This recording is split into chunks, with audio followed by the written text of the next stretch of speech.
AM kami nag-umpisang maglakad sa City of Lisbao. So, sobrang haggard ko na, guys. Saka, ang bigat ng dala ko kasi ang dami ko ng ang dami na namin nilagay ditong mga pinamili. So, tingnan nyo to, guys. Grabing tao. So, malapit na kami sa river. Yan.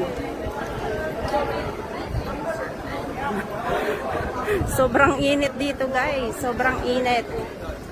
Yan. So, ang daming nagpapapicture dito kasi nga tourist spot to, guys. Tourist spot.